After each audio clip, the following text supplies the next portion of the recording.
Do you know the story of David and Goliath? It's a classic tale of a child who goes up against a giant. David is no doubt the underdog. He's younger, significantly smaller, and outweaponed. But through creative and quick thinking, he wins by slinging a rock to Goliath's head, taking the giant down.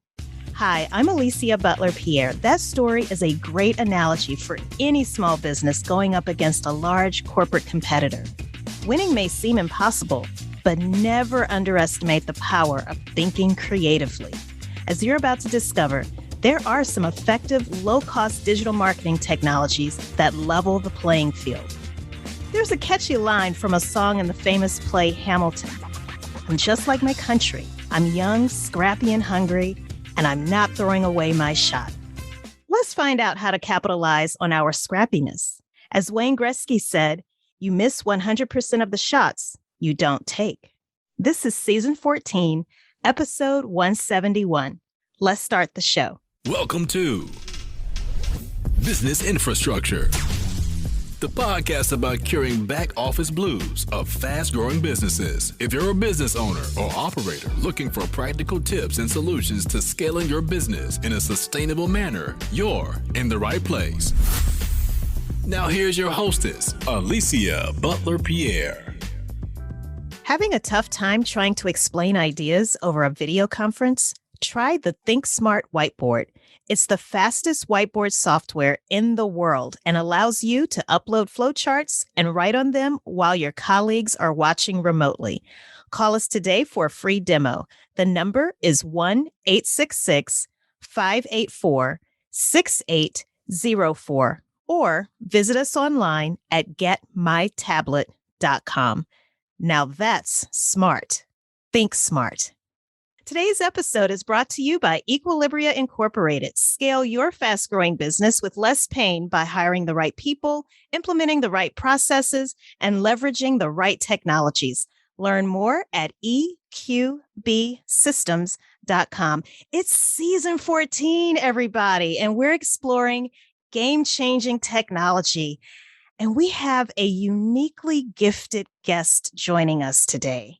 It's my pleasure to introduce Colt Briner. He's joining us from Santa Rosa, California. Not only is Colt the founder, architect of influence, and the virtual chief marketing officer of Scrappy AF Solutions, but he's also a magician. I bet you didn't know I knew that about you, Colt. I've done my homework on you, my friend. Sure. And see, everybody, I told you he's uniquely gifted. So Colt helps take average performing marketing teams and he makes them exceptional. And he's going to share with us not one, but a couple of different digital technologies that he describes as just-in-time infrastructure and how you might hopefully be inspired to implement some of these same technologies in your business.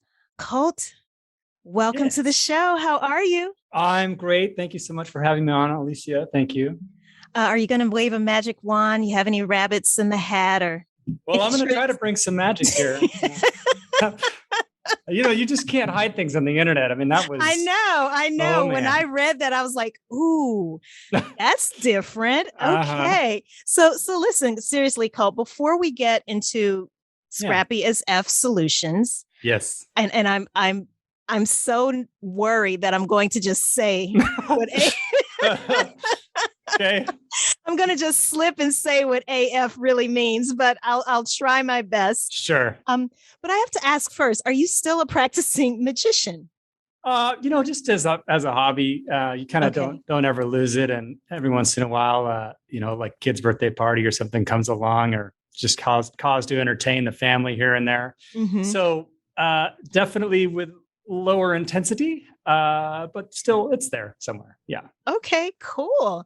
And I'm wondering, as I was looking over your LinkedIn profile, that's where I saw the information. Oh, that's where. Yes, because it's nowhere on your website, your company's website, which I thought was really interesting. I was hoping to read something about it in your bio on your website. I was like, So I'm curious, looking at your resume, it's so impressive. You've had all of these successes in sales and marketing, But I'm curious, which came first, the sales and marketing roles that you had, or the magician work that you did?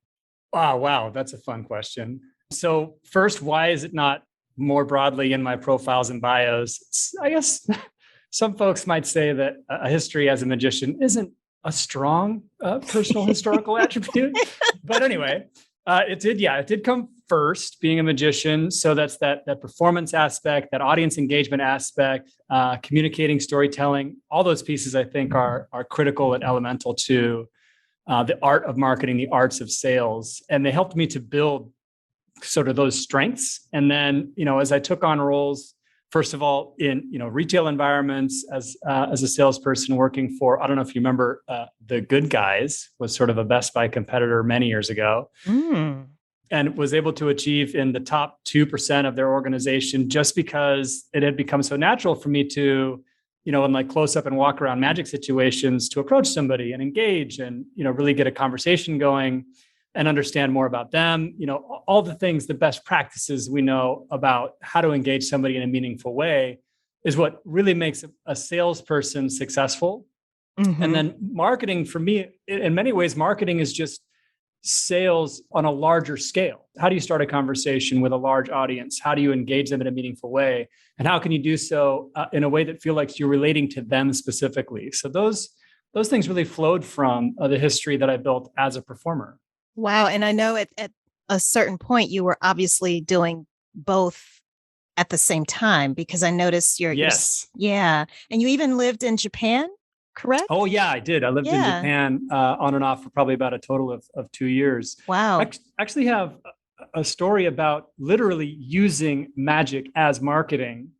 I created a custom printed deck of cards for one of my clients and we made hundreds of them.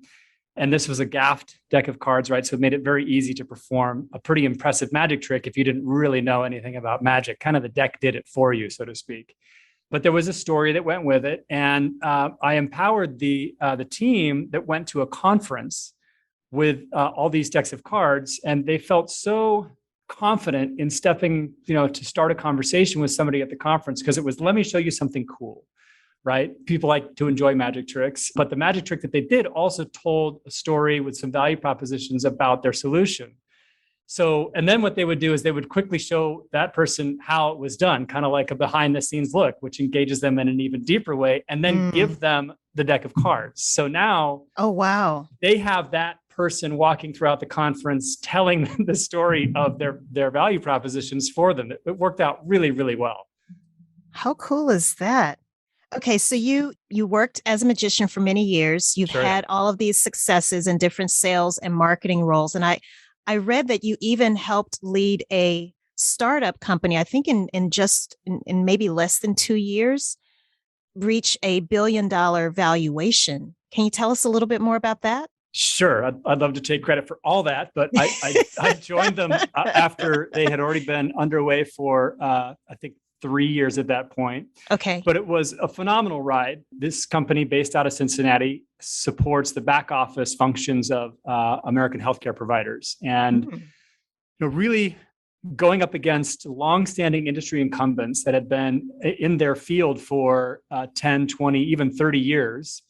How do you get into that? How do you break into that marketplace and attract the stakeholders of America's healthcare providers, when these incumbents have been really establishing themselves for so long? And we took really scrappy approaches to this, at the conferences and through the media channels that were prevalent in that space to, really outperform their marketing, those incumbents, so that we could appear as a player just as big as they were, without spending the same kind of money that they were spending to get that kind of visibility. So, really combining a lot of stronger tactics and a lot more creativity to stand out and be visible in those marketplaces.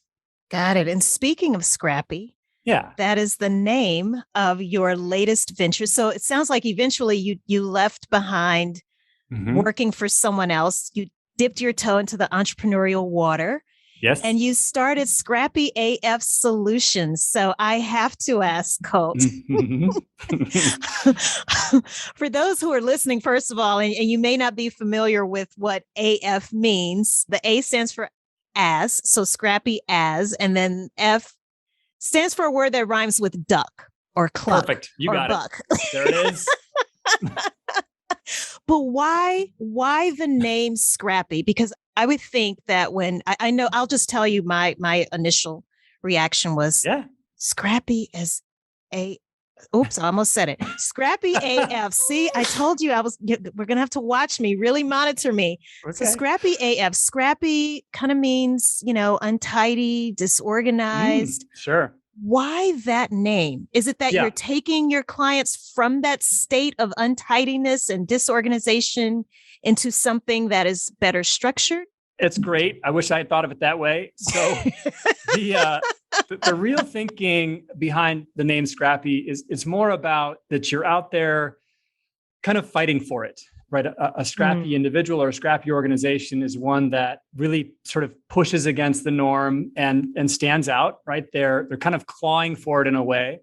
But that's sometimes what it takes, right? To be scrappy in business, to be scrappy in athletics, to be scrappy in so many areas of life, just means you're leaning in, you're putting in that extra effort, and you're finding the unconventional ways to get something done. To me, that's what scrappy means. And it really is, I mean, I would say if you're a marketing agency and your name doesn't get people to talk about you, you've already got a huge miss. So I definitely wanted to choose a name that would start conversation because I believe that starting conversations is the purpose of good marketing. Absolutely. Absolutely. And not only do you have a name that definitely sparks conversation and is definitely memorable, but the tagline, put some stank on it. Uh-huh. So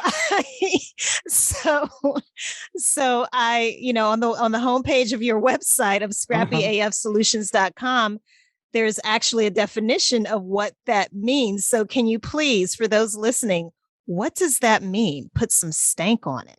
Well, first of all, I'm kind of blushing here with all these. I'm like, maybe I should back off a little here. No, okay, so the phrase for put some stank on it means to add a personal flair or a special ability to any given task or action, as in throwing an especially fast fastball, right? This can be applied to almost anything where talent is a factor in achieving the desired result. So if you've got the pitcher on the mound and the coach yells from the sidelines, put some stank on it. Well, you know what that means, right? Like really send that sucker over the plate and make sure that you get that strike you're looking for. So we want to make sure that whenever we deliver campaigns, create commercials, or do outreach, whatever the concept's going to be, that, have you put some stank on it? Is this really going to achieve that result that you're looking for? I know. It was just starting to get good, right? Well, there's more where that came from. To listen to the full interview, be sure to click the link in the description box below. Don't forget to subscribe to our channel and click that notification bell so that you'll know when our next episode drops. Until then, keep operating smoothly. Join us next week for another episode of Business Infrastructure with Alicia Butler-Pierre.